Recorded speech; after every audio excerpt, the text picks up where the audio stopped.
আপনার ওর হলো golden A plus এসছে, রেজাল্ট আলহামদুলিল্লাহ সন্তোষজনক হয়েছে।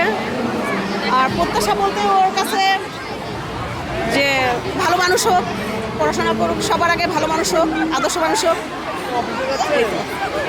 ছেলের কেরিয়ারে কি হিসেবে দেখতে চাচ্ছেন? কেরিয়ারে ও চাইছে ডাক্তার হতে, তো আমাদের কোনো বাধা নেই। ও যে লাইনে যাবে সে লাইনে আমাদের সাপোর্ট থাকবে। যে এসএসসি পর্যন্ত আসা, এর পিছনে অবদান কার বেশি, আপনার না আঙ্কেলের? আমি তো সম্পূর্ণটা দেওয়ার চেষ্টা করছি। বাবা হয়তো ফিনান্সিয়াল সাপোর্টটা দিয়েছে, আর যে সাপোর্টটা সেটা আমি মূলত দিয়েছি।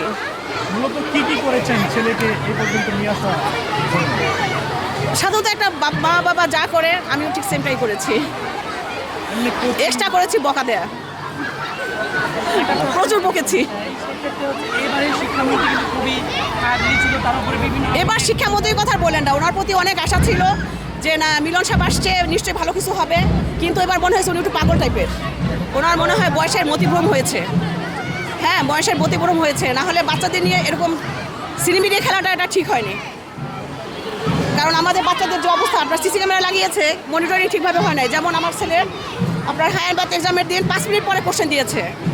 তারপরে জানেন যে আধা ঘন্টা টাইম, 5 মিনিট পরে একটা বাচ্চাকে যখন কোশ্চেন পায় তখন তার মেন্টাল অবস্থা কী হয়। আর আমার ছেলেটা অল্পতেই সে নার্ভাস হয়ে যায়, যে কারণে সে নার্ভাসনেসের কারণে ওই এমসিকিউতে সে কী করেছে সে বলতে পারেনি। এজন্য মনে করেন আমি মা ছেলে এত টেনশনে ছিলাম যে মনে হয় কি জাহান্নামের নরকে আছি। ওকে আমি কখনো বুঝতে দেইনি যে সে মানসিকভাবে হয়তো আপসেট হবে, সেও ফিল করছে। এজন্য বললো যে আমি হয়তো আশা করিনি, কারণ সে যে কী করেছে বাসায় যে বলতেই পারেনি, যে 10-12টা বলতে পারছে, আরগুলো সে বলতে পারেনি যে সে কী করেছে। তার মধ্যে আবার 4টা কোশ্চেনে এক্সাম পেপারে আপনার কোশ্চেনে ভুল ছিল। তো এটা নিয়ে আরও সন্দেহে ছিলাম, যদি হায়ার ম্যাথে প্লাস ছুটে যায় তা আমি 10টা বছর নিশ্চয়ই আমার বাচ্চা পরিশ্রম করছে, আমার তো একটা স্বপ্ন আছে, আমার বাচ্চার একটা স্বপ্ন আছে, সেই জায়গা মনে হয় পৌঁছাতে পারবে না।